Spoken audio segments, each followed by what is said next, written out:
Creativity in progress. Creativity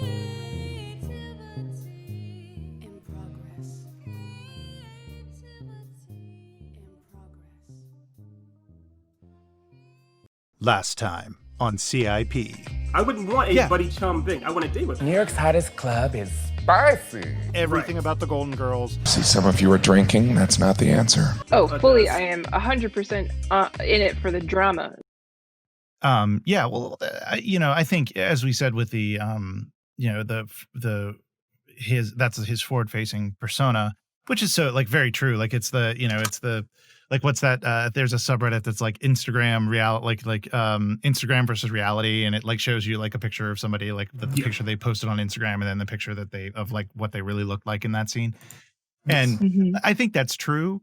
But I got to say, like, for some reason with him in particular, it seems a little bit more genuine, it seems pretty genuine. Yeah. Because like, let's all be honest, he's not the greatest actor in the world. Like he's great. I love him. He's funny. Yeah. But not the greatest actor in the world. not the great. Yeah. To put it, yes. To go that method, to be that all the time, because it's consistent too. He seems that like, and everyone he's around is like, he's always the life of the party. He's always having fun. Sure, I'm sure he has bad days. I'm sure he's had sad moments. Of course he does. Everyone does. But it's also, there's like the level of fun he seems to be having. And sometimes they will stage things on purpose, although like it's little bits, like there's one with him and Jason Derulo. And you see the outtakes where Jason kept breaking with Will, and Will's like laughing his face off. It's like, that's him really doing things. So there's a part where him and Tom Holland go to this escape hotel. It's not just one room. You got to escape the entire thing essentially. And there's a part where he keeps scaring Tom Holland for fun. And it's like little things. He literally is a good Joker. It's like he can't help but have fun oftentimes in life. It seems like he's not trying just to be, it seems legit. So it's hard to believe, but some people are actually just happy people with no problems. Yeah, just happy people. It doesn't make sense. Yeah. Why are Crazy. Yeah, I know. It's unbelievable. Right. It really That's a is. thing. Sure. Yeah, I was going to say, like, you mentioned how, money doesn't buy happiness. And I'd be like, yeah, well, I'm already sad, so I just want more money. And it'll help. Right. Yes, that's exactly right. If you are sad, money won't make you happy. Cool. I don't want to be happy. I just want to be rich. It will make me make me able to live better is what it'll make me. And that's really all you can ask for in this crazy fucked up world. Yes, exactly. It'll make me able to live better. Well, that's the thing. Like it doesn't buy happiness, but it does solve some problems. Yes, it creates other problems. It does create other problems. But man, it definitely makes some problems go away. I think what it does in lots of ways, it amplifies your life. So if your life is full of lots of problems with your relationships, or if you are a person who's mismanaged in general, or who's a slob, or who's a mess, or who's got all kinds of addictions or things like that, it almost gives you just more freedom to do those things worse. However, like you said, if you're a person who's mature, like Will Smith, obviously he's in his 50s now. He's matured. He's gone through some stuff. He had lots of time to grow. If you get to that point and you're still able to look on the bright side and have learned from your past, and you're somewhat of a happy person, the money only makes you that much more grateful for everything else, and only kind of makes your life that much better. It's you can come out of things on the other side. You can also, with money, you can come out of things on the other side. And like if you're down and out, if you're addicted to something, yes. If you have money, you can buy a therapist. You can buy help. It's much more easy to acquire because we live in a capitalist hell. 100%. That is the single biggest thing we can all agree on, is that you essentially, without money may not buy happiness, no, but poverty will definitely guarantee sorrow. Especially in a capitalist society, money does grant you access to food, to mental help, to physical help. I can't tell you. I've actually had multiple people here who got injured or sick, not just COVID and that kind of stuff, but just injured. The stunt guys I know that get injured, and they're like, "Look, man, I don't have insurance. If I get injured, I'm staying right here. I can't go to the hospital. I can't afford that. So it's I mean it's literally money is power in so many ways. It's do it right or wrong. So yeah, it does change your life. Mhm. Yep. Yeah, so Zelda Breath of the Wild. So The smoothest segues. oh gee, yeah. Well, you know, Oh boy. as smooth as a segue. Like one of the ones you That ride. segue it reminded me of like someone when you're learning to drive on a stick.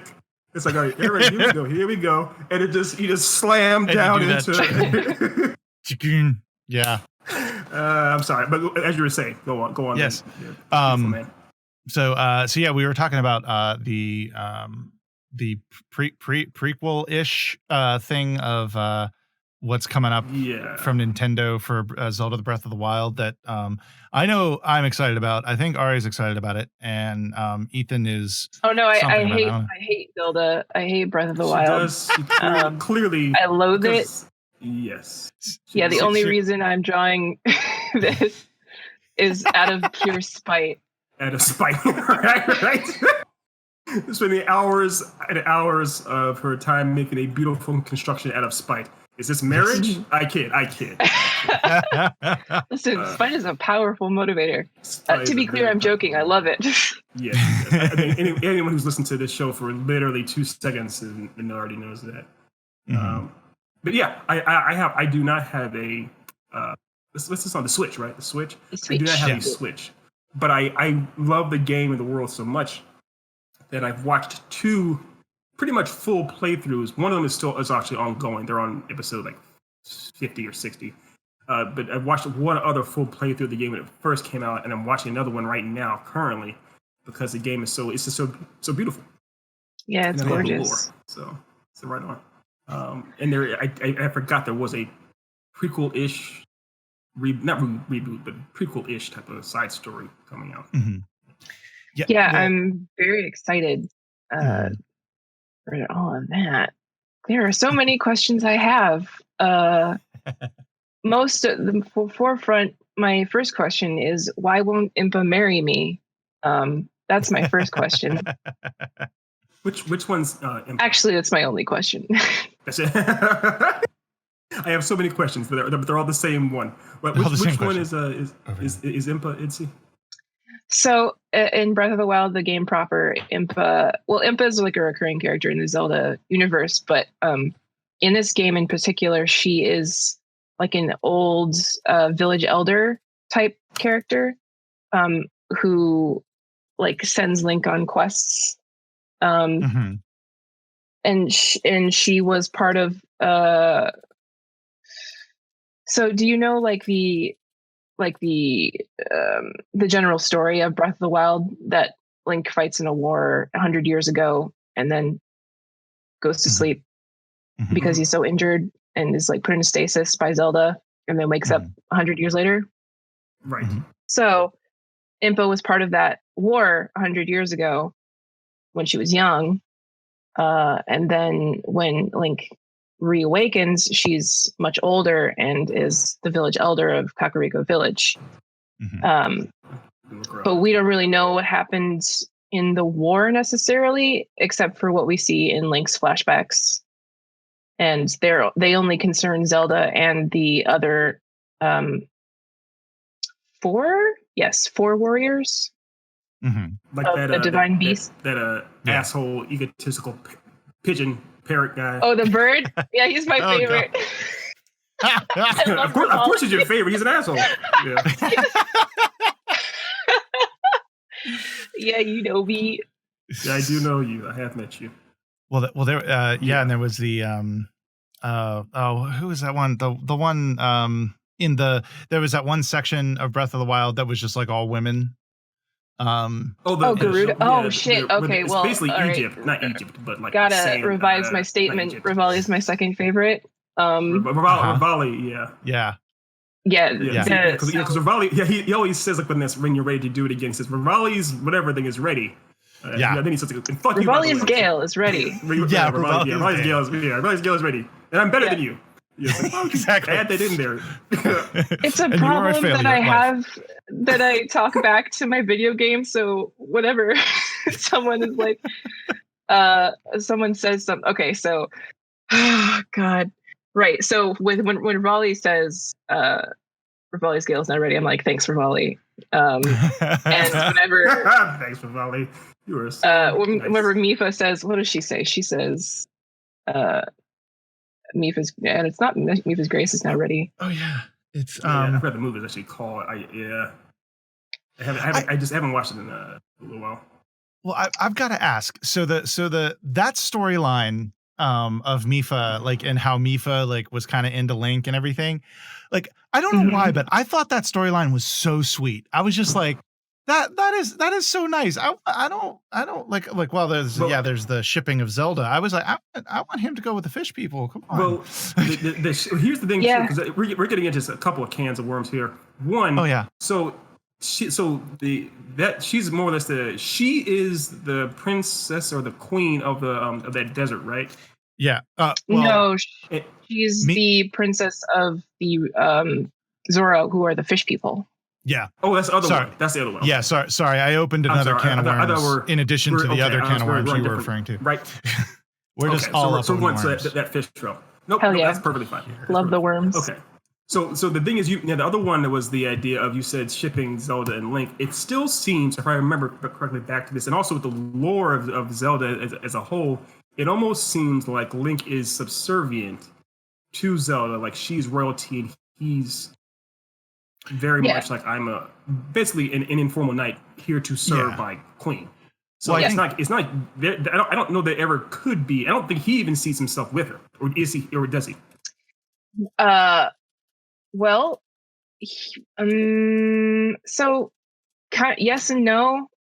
There are some translation differences between the Japanese game and the Americanized version, because I don't know, they tend to do that for some dumb reason.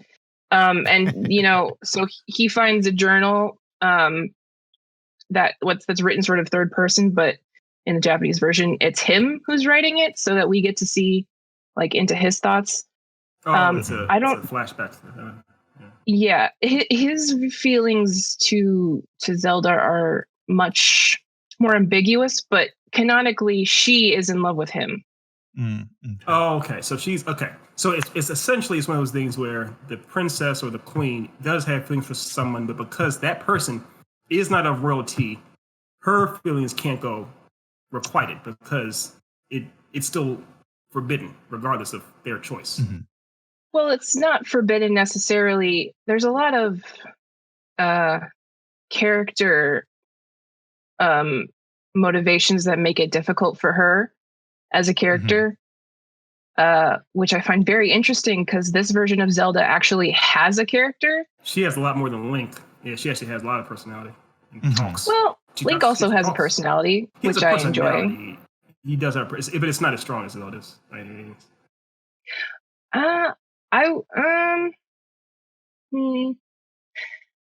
Yeah, I guess you could say that, but it still comes across as very strong, given the types of responses you can choose.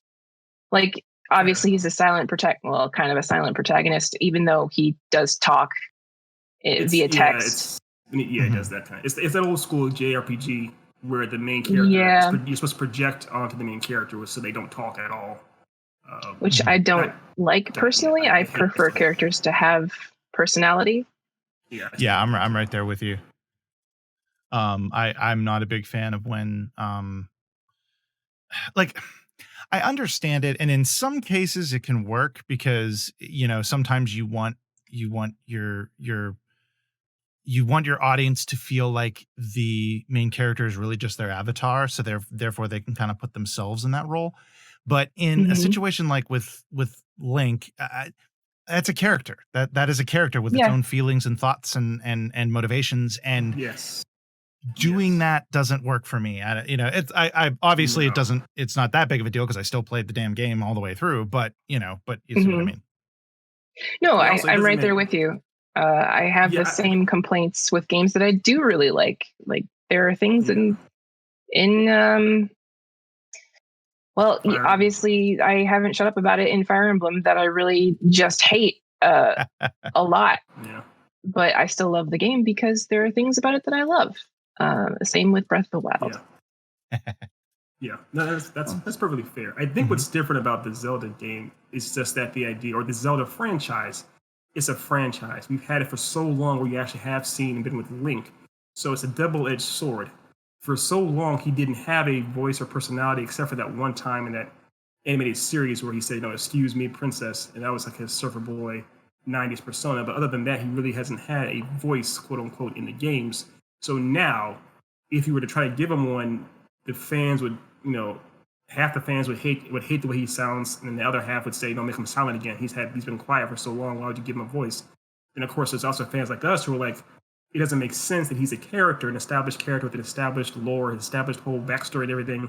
Yet somehow he's still silent. He's not a blank slate. He's actually supposed to be a real established being, essentially. Other characters talk. Why isn't he? So it's a weird. There's almost no right solution for it. They're going to upset people regardless. So maybe the safest route is to leave him. Give, like you said, he has a personality, even though he doesn't really talk. Keep him basically a mute. I mean, mute people in our world have personalities too. Keep him like a mute, essentially. Yeah. And have him just. But he's not mute. He's not is the mute, thing. mute, but Like he talks. It's just that it's not We don't given hear it. a voice actor voice. right. And yeah, we don't hear it. It's almost like he's using sign language to the people in the game. If we, I get wanting to stick with the safe choice, but it's just boring to me. I would rather that they take a risk, and then if it doesn't work, they can walk it back. Nobody's not going to buy a Zelda game.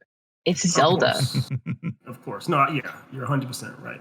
And they've done it with especially every other character.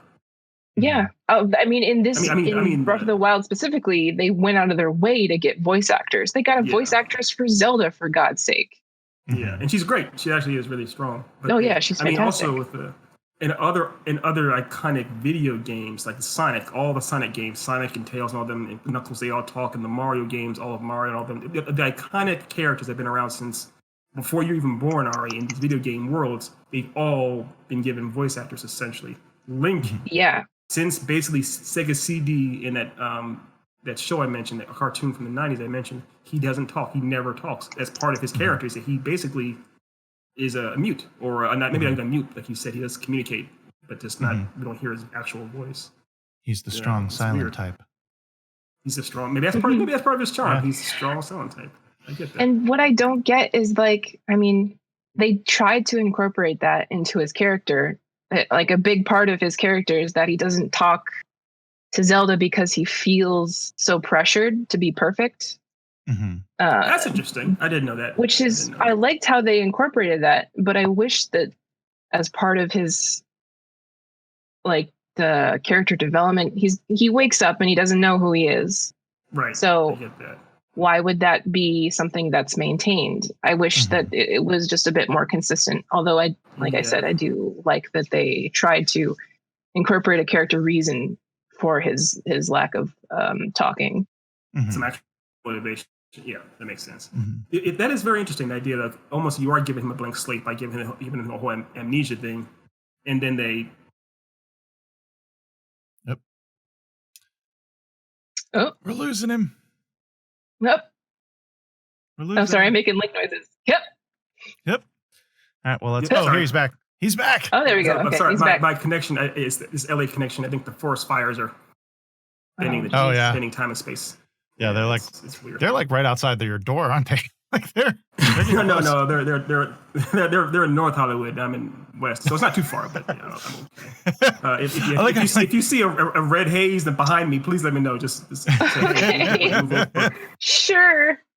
But anywho, I was more or less just agreeing with what Ari was saying, and that was pretty interesting that they did give him the amnesia, and I imagine that was kind of like it's the reboot. We're bringing Link into the 21st century. Well, not 21st. He's been in the 21st century before, but we're bringing Link into a new age on the Switch, and they still didn't, go forward with the voice actor. So it's I don't know. Weird choices. Well, it'll be interesting to see what they do with the future games, because like Lord knows Nintendo, like Nintendo's off cycle. They're not on the Xbox and PS5 console upgrade cycle. So we're probably going to see a new console out of Nintendo in about a year or two. And Probably. and then obviously with that, there's going to be a flagship Mario game and a flagship Zelda game. And I'll be very they've been interested to crushing see it. what Their that is. Mario games and the Nintendo games, the Nintendo like brand games have been really, really strong. Last Mario games, last Zelda games, Yeah. really, really strong yeah. games. So for the Switch, even They though have. it's Crossings. Oh God, Ari, have you played Odyssey at all? No, not yet. Oh my God. Like, and I will recognize that that Odyssey may have a slightly bigger impact on me just because some of the things they do are like mashing those nostalgia buttons, because Okay. because they do these really cool things where you'll be like plugging along, and they have the mechanic of he has this special like hat that he can throw. The hat is actually an alien type creature that and it can possess other things, and he essentially possesses other creatures, and you get to, so it's like in like one of the early levels you get to be a Tyrannosaurus Rex, which is kind of cool. Oh shit. Okay. Yeah, it's and not only is it a T-Rex, but it's like a T-Rex with like Switch level graphics. It's not like Mario graphics. Like it looks different. legit. Okay. Yeah. It's a lot of fun. But then you'll be jumping along and you'll go into a pipe and you come out as Super Mario from Nintendo out of the top of the pipe, and it becomes a side scroller. And shit. The two-dimensional Mario. Yeah, it's a two-dimensional Mario, but it's on the side. It's two-dimensional, but the camera's far back, so you can see you're still in the Super Mario Odyssey world, but the two-dimensional side scroller Mario is on the side of the mountain. And Oh, nice. it is one of the most amazing experiences. Like, to me, for a video game, it was one of those experiences that when that happened, I was in my front room on Schweitzer Road, like seeing Mario, playing it for the first time, just like, with the sticky Nintendo controller, like it just took me back, and it was like, right. oh my God, this is amazing. Buttons. Yeah, awesome. The nostalgia buttons. Yeah, it's just awesome. Check it out.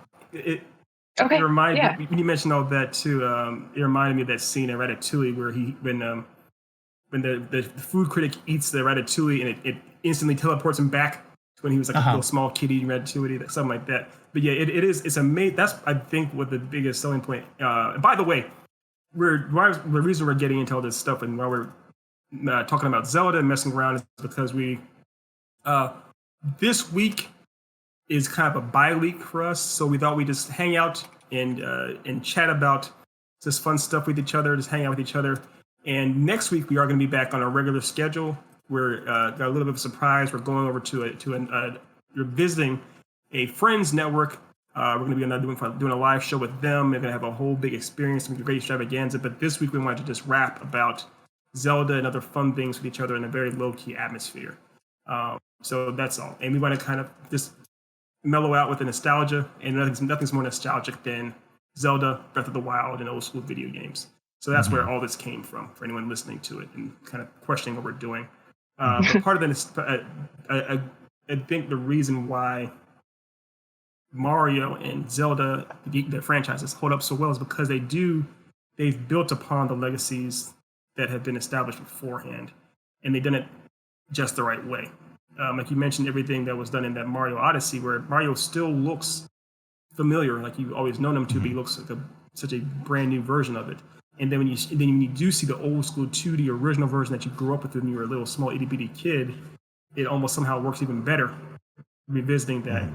So it's in them with Zelda, where you have, it's the same thing with Link, because we grew up with Link being a silent character on some level, or maybe we grew up with Link being the strong yelling protagonist that doesn't really bother talking to people outwardly. That's part of what we enjoy about it too. So it's a weird balancing act. I don't know. Mm-hmm. It's all nostalgia. Yeah, and I was just chatting with a viewer Reptar.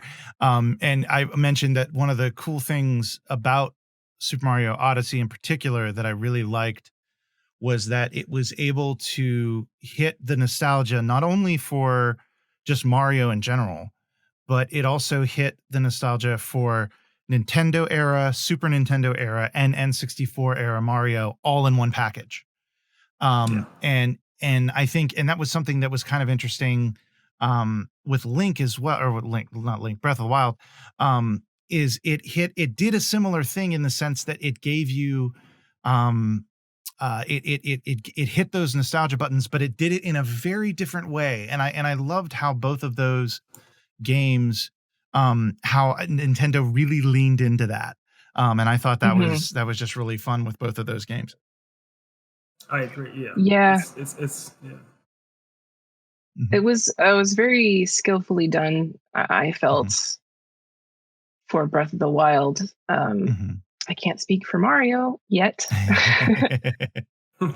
but I mean, even growing up with Zelda, I didn't have the opportunity to play very many.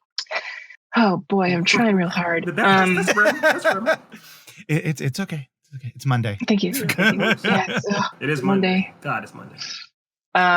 But it managed to invoke this sense of nostalgia in me, despite not really being able to play many Zelda games growing up because I didn't have access to a console. And it was sort of skillfully woven into this entirely new world, and it was, there's not only throwbacks to the lore and throwbacks to characters, but also within the world itself, you got to see architectural world building and hints to past games, and it was just incredible. It's an experience that, I mean, I wish I could go back and play it again without ever having played it before.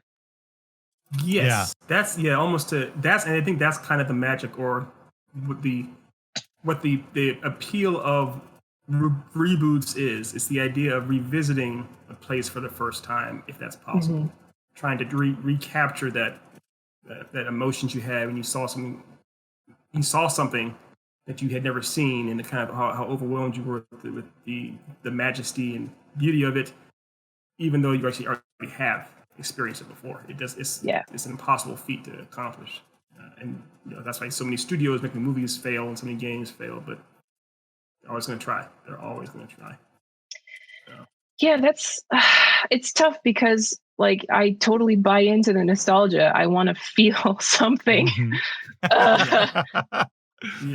I'm also kind of tired of it, where everything is a reboot, and I just want something new as well. Yes. How do you have your kicking it too? How do we? I mean, that's why we have genres in the first place. We have these buckets of categories. We like horror movies. We want the familiarity of a horror movie of people running from a monster or whatnot, or fighting a monster. Cool. Here's that familiarity as a whole. We enjoy comedies. We like the idea of a zany world, people are laughing. Cool, here's that world as a whole. But how do you actually have? I mean, that's why we have so many, like you mentioned, franchises that go on and on forever, because studios are trying to cash in on the nostalgia berries and are afraid to branch out because they think people can't handle anything new. But we can. But at the same time, we can. But at the same time, we do like, if it's done well, we of course do like the nostalgia. We do like things that are. I mean, Zelda. I mean, obviously Zelda and Star Wars Episode 7. Those things brought in all kinds of money. It sucks because when the franchise is so big, like Star Wars, people are going to go see it no matter what. It doesn't have to be a good film. It just has to be made. People will buy it to go see it, and the studio will get their money. And that's very frustrating to me because I don't want something to just exist. I want it to be good. Yes. So I wish they would, they can pull on my nostalgia buttons, that pretend that makes sense, please. was going to say something else, but that's not. No, I was That's gonna not let it go. appropriate. I was literally like, you know what? It's Monday. It is always Monday. It is a I'll let Monday. that go. Yeah. They I know can what do you're that saying. all they want. I just want it to be good. I want them to put the effort in, you know? Yes. I think So- we're talking about. Yeah. Sorry. Go ahead. Sorry. Well, I was just going to say that so when something is good, something is genuinely a very good product like Breath of the Wild, it sticks with me so much more than just this feeling of complete disappointment, like the Star War. Oof, yeah, we can still, that whole rabbit hole. But one thing that Nate and I obviously, and I know Ari too. So actually, I saw with both of you guys. That's how much I loved it.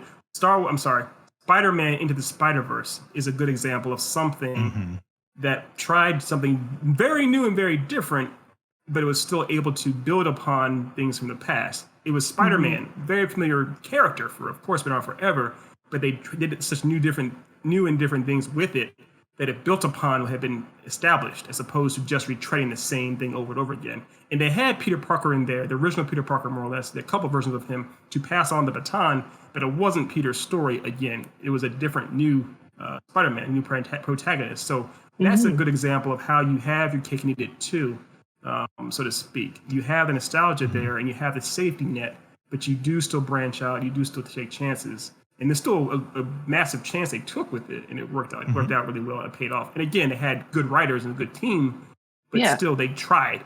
The actual premise in and of itself was good from the start, and that matters too. Yeah. Oh man, that just made me so sad because of Mulan. Did you watch it? Did you watch that thing? No, I haven't watched it. I don't think I ever will. I don't either. It's just another glaring example of how greed can just completely warp a property. Yeah. Yes. That's the best way. That's the 100% way to put it. Greed can warp a good property. Oof. Yikes. And I feel bad referring to it as a property, but yeah, you know what I mean. It's a legend, actual legend too. But yeah, it's the actual Disney property in and of itself is right. Yeah, that's a perfect example. The thing with Mulan, I really question. Like, I think I know what they wanted to try to do with the remake of it. Because the original one, while I think it was good, it's still like it wasn't as bad as Pocahontas. Because I think that's a remake that we're never going to see. We're never going to see a live action Pocahontas. No. Like. Which, by the way, I saw it recently. The kids were watching it a couple weeks ago, and I was watching it, and it was getting near the end, and they're doing the whole thing about like is she going to go back with him and all of that, and I'm just watching it go because I hadn't seen it since I was a kid, so I'm like, first came out, yeah. Oh my god, this it was worse than I thought. Like the whitewashing it's and it's not good. It was unbelievable. I was like, did anybody pick up a history book? No. Well, I think they did, and they realized, this is they just didn't care. Yeah. And you saw the writing on the wall with Hunchback of Notre Dame, which came out. Right. Did Hunchback come out first, or did Pocahontas come out first? I think it came out after, right? Think.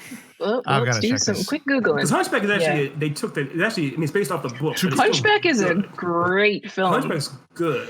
Yeah, but what I meant by the writing on the wall is that the ending. Now the book itself is, or the movie compared to the book is for Hunchback. Okay, so Pocahontas came out first. So actually, yeah, Pocahontas came out first.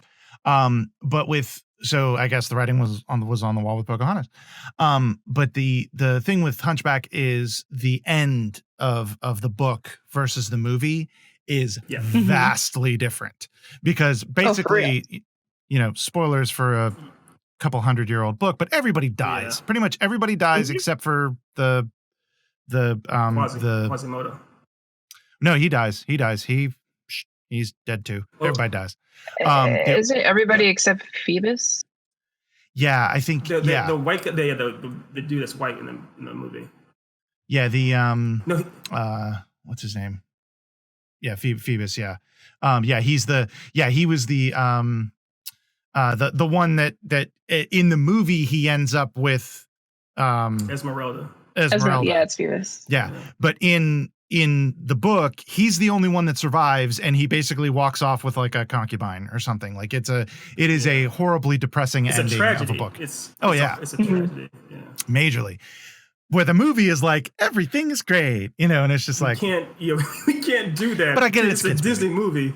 Well, I get that. To be honest, it's not. I mean, it is a film. The reason why I like it so much is because it's not everybody's happy. It's a film that tackles extremely difficult concepts like religion bad, in fact, racism bad, in fact, sexism bad, in fact.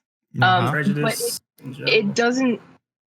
It is a kids movie, yeah, but it also sees the complete and utter tragedy and destruction at the end of the book, and is like, you know what? Maybe we don't need that to happen. Maybe we can get across these concepts without killing everybody, and it's okay. And it puts across really great messages, like friend zoning isn't a thing that exists. Yeah. Yeah. Well, that's a great message. Like, and that's another thing too. Like it also tackles like in addition to all of that, like it was very poignant for me as a kid because like a big thing with the movie is like the whole song out there is Quasimodo singing about the fact that like he wants to be able to go among the people, but it's like they're going to ridicule him for his looks and everything. And like, while, like I'm not Quasimodo, like I was picked on as a kid a lot. And I didn't have many friends. And so that song was like, oh God, like I loved that movie for that reason, because it also was talking about things that no other pieces of media were really talking about in that way. And I loved it. And it was just really great. Yeah. I think the message of that, and especially, that people with disabilities are like human beings, is great. That's what I was going to talk about there. That's what resonated with me. Yeah. Especially that's what resonates with me now, because I do have my own disabilities and things like that nature. It's like that's how, when my disabilities first started taking shape, you do feel like a monster. I don't care what people tell you or how they try to phrase it or whatnot. You do feel like living like a monster, and you look at everyone else in the world. It's them, and then there's me. And I'm sure that's exactly how Quasimodo sees himself. And of course, what's the guy? Not the cardinal, but the guy that Frollo. Basically, kind of Frollo. Basically talks to him. It exactly treats him like he's an ostracized monster. Essentially, doesn't let anyone see him. Oh, and another lesson is that mental and physical abuse is bad. Yes. And abuse is bad. Abuse is bad. I didn't expect to come on here defending. Not that I need to defend it, because obviously you both love it, but. This has taken quite a turn. I love that movie. That's all. Somehow, Link's sandboarding led us into Frollo and his lustful feelings for Esmeralda, voiced by Demi Moore, and how abuse is a bad, horrible, horrible thing towards. By the way, Hellfire is the best villain song in the Disney repertoire. That's a debate. Fight me. I will fight you. So Scar, mine is still Scar. I don't care what you say or how you say it. Be Prepared is second best. It's second best. It's great. I can see. But Hellfire is those are the top two. I feel like those are like, it's unanimously agreed. Those are the top two. There's no like, it doesn't come any close. Everyone's always that's the eternal struggle, is those two. Yeah. I do love the I'm sorry. Go ahead, Nate. I was just gonna say the music in that movie was some of the best music that I like. Now, granted, I have friends who are musical aficionados who actually don't like it because they say that the guy who played Quasimodo actually didn't have a very good voice. I disagree. I really liked his voice, but that's the thing. Because I think they actually, it's the same voice actor. They didn't change him out. Like for Aladdin, it's not the same. The guy that's doing his voice as Aladdin is not a singer. Yeah. I think for Quasimodo, it's the same person doing both, which is why it's a little pitchy at times. But that's fine. What I was going to say about Hellfire, though, is that little pitchy. In Hellfire, that song, you guys know the original version where it almost made the movie like PG-13 or R was because there's a part where the fiery bodies or women are dancing. They were like too provocative, and they're like, that is a whole full-on naked woman dancing Disney. Like, all right, fine. If we, I mean, they did keep a little bit of that in there, but I think probably just enough for plausible deniability. Yeah. Just barely enough. Yeah. It's funny you mentioned that because I remember when I went to go see that movie, I saw it with my dad. And afterwards, we went to. He's like, ooh, it's real. Well, that was the thing. After it was over, we went to go get dinner, and we're talking about the movie, and my dad was like, I don't know. It wasn't one of my favorite Disney films, and and we're talking. And I said, why? And he said, well, there were some things, and he picked apart other bits, but he said, but especially that scene with the fire and the Esmeralda and the fire. He said, it almost felt like the movie was trying to get me turned on by a cartoon, and that stuck with me because I was like 15 or 14 at the time. I can't remember. I think I was 15 at the time. And hearing your dad say, I felt like they were trying to turn me on. You're just like, in the middle of a Wendy's, you're just like, exactly. Right. With kids, hearing your dad describe his blue balls to you in vivid detail, like, wait a minute, why? Now, during my Happy Meal? Yeah, that's not right in front of my salad? Right, my salad, Dad, my salad. Yeah, really, Dad, in front of the baked potato? Really? That's it. That's so much choice, so many choices. He's not wrong, but also maybe not something to bring up with your kid. Yeah, I know, exactly. I would argue maybe never bring up your sexual frustrations with your child over meal time. I do apologize for that left turn into my father's assessment of the sexiness of that movie. Again, as we're describing deriving with the segues as you learn to drive that stick, the slamming of the second gear. That was another abrupt slam. I do have to tell this story though. I'm going to tell this story. It's a little bit of another side thing, but one of the first. It was when I was in my early 20s, and I was talking with my dad, and it was the first adult conversation I was having with him about drugs. Every other conversation I'd had with him about drugs was, don't do drugs. Okay. That was the extent of the conversations that we had. This was the first one that was basically yeah, I've done drugs. He admits to me, which blew me away because I thought he was a Boy Scout, complete, I thought he had, never touched a thing. And we were talking about marijuana, and he goes, oh, marijuana. I miss marijuana. And I was just like, and then he goes from 0 to Mach 7. Yeah, well, because he goes, I'm kidding. Now LSD, I miss. And wow, you could have picked me up off the floor. I was like, what? And then he proceeds for the next 20 minutes to tell me about all of the crazy trips he had while he was in college. And I was like, wow. So yeah, that was a fun realization. What? Yeah. That's a lot of how old were you again? I was 23, I think, maybe. Okay. So you're old enough that he thought that you may have already gone through this during college. It wasn't like you were 15. It wasn't the same conversation where he describes the shape of his blue balls to you, and then he segues. No. He wasn't I was at 12, hey son, after you're done watching SpongeBob, come over here and let me tell you about LSD. He wasn't like that. But Right. No. Yeah, I got you. That makes sense. I have a story. I'm sure Ari might have one as well, but I'll tell a story about seeing a different side of your parents as you grow up. I think I was maybe 14 or 13, and at this point I hadn't heard my dad ever cuss, or really. My dad is you met my dad before, Nate and Ari. Both of you guys met my dad. He's more or less a seemingly stoic guy, but he's loosened up a lot as he's gotten older, become a granddad and retired. But he seemed very much more stoic.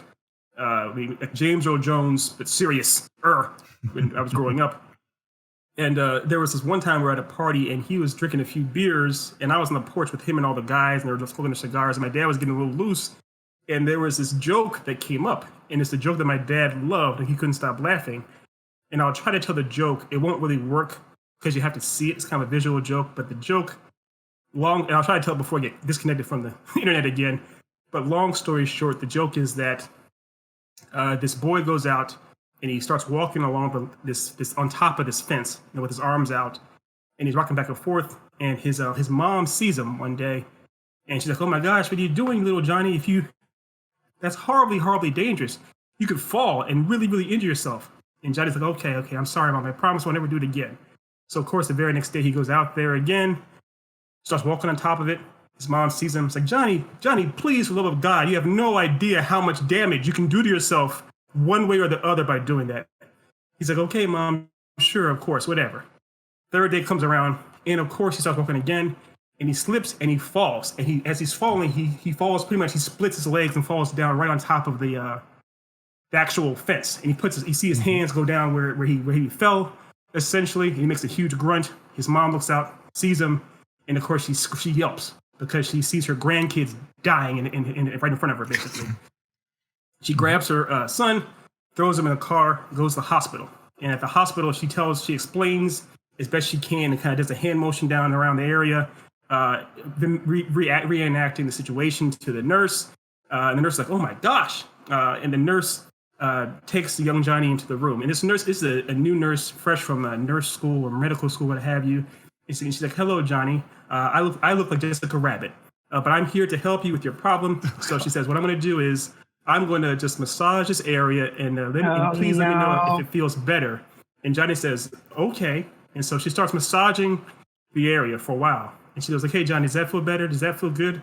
Are you enjoying that, Johnny? And Johnny says, oh, yeah, that feels fantastic. But I think my thumb is still broken.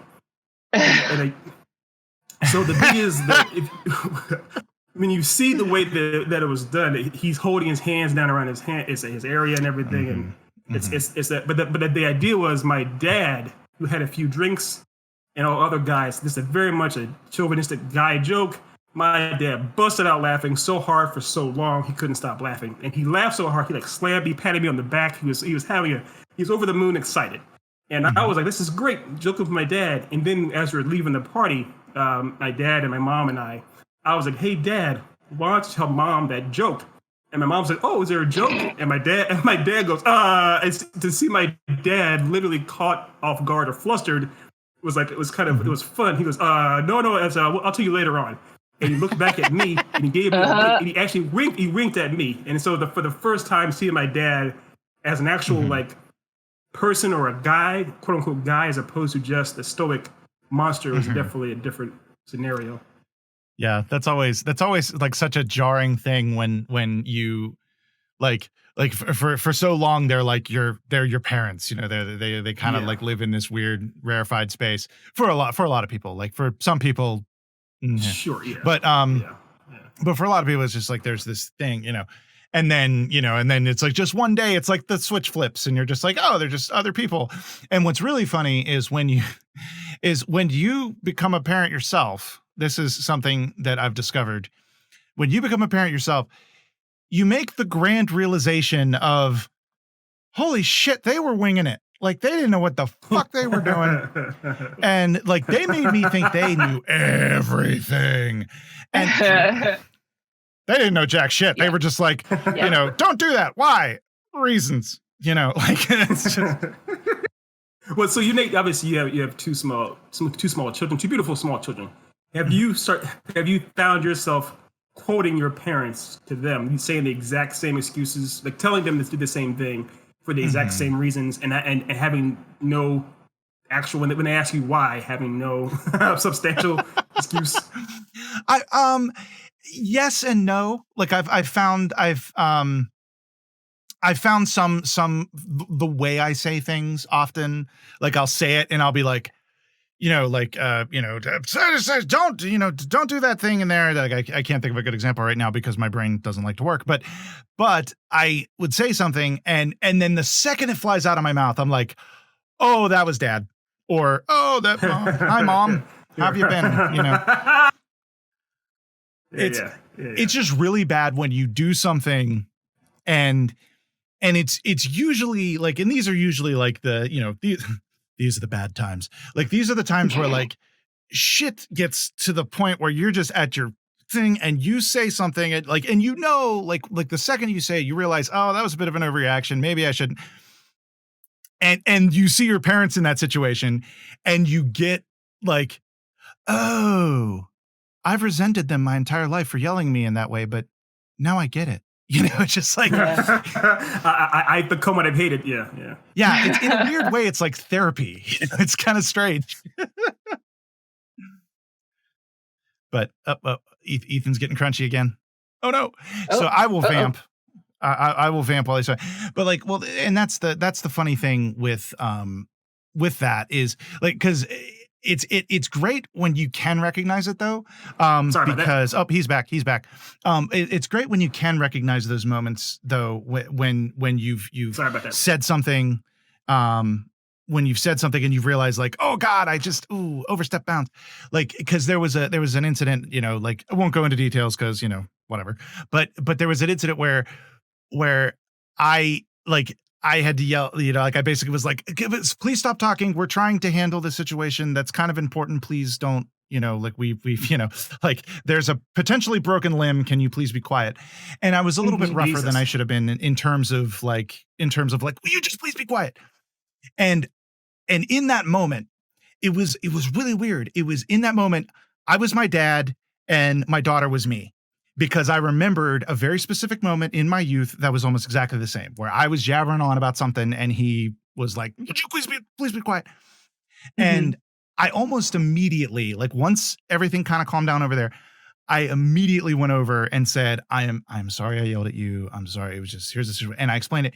And, and I have no idea if she'll remember that. I have no idea, whatever. But it was. They will. It's